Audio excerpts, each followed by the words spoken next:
বান্দা, আমি কিন্তু আপনার বাড়িতে মেহমান হয়েছি, এমনিতে না, আমার উদ্দেশ্য আছে। 3 দিন পর পর নবীজি আপনাকে বলেছে আপনি নাকি জান্নাতি, কি আমল করেন এবং যে জিন্দা অবস্থায় জান্নাতের সার্টিফিকেট নবীজি বলে দিলেন।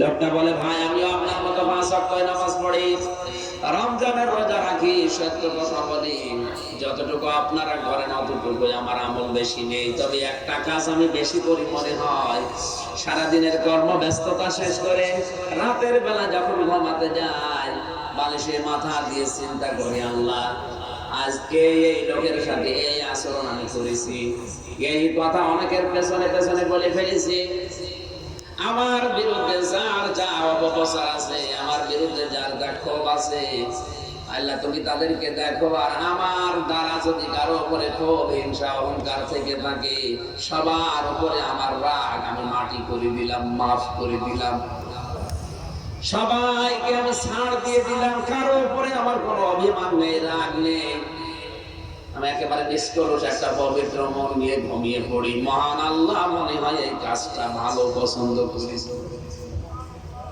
চট্টগ্রামবাসী আপনার বিবেক খাটান তো, এই লোকটা কি করেছে এমন?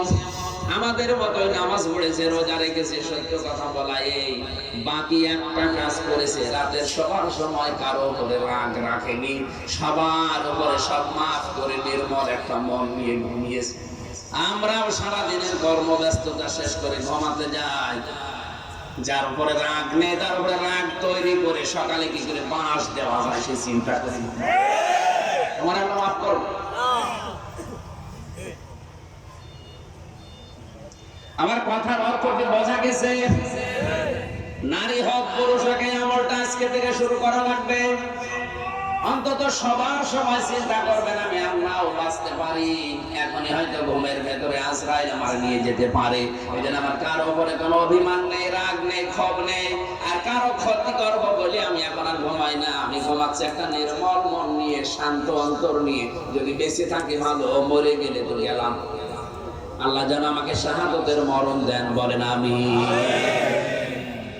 আল্লাহ ঘোষণা দিয়েছেন এটা শ্রেষ্ঠ নিয়ামত, যদি এর শুকরিয়া আদায় করো জীবনে আরো কয়েকগুণ নিয়ামত আরো বাড়িয়ে দেবেন। আল্লাহ আপনাকে ভালো ভালো কাজ করার তৌফিক দেবেন।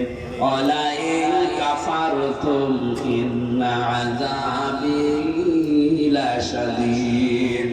কোন মানুষ যদি নিয়ামতের গুরুত্ব না দেয়, দাম না দেয়, না শুকরিয়া করে, কুফরি করে, আল্লাহ তার জীবন থেকে ওটা ছিনিয়ে আযাবের ভেতরে ফেলে দেবে, বলেন নাউজুবিল্লাহ। এখানে হচ্ছে কি?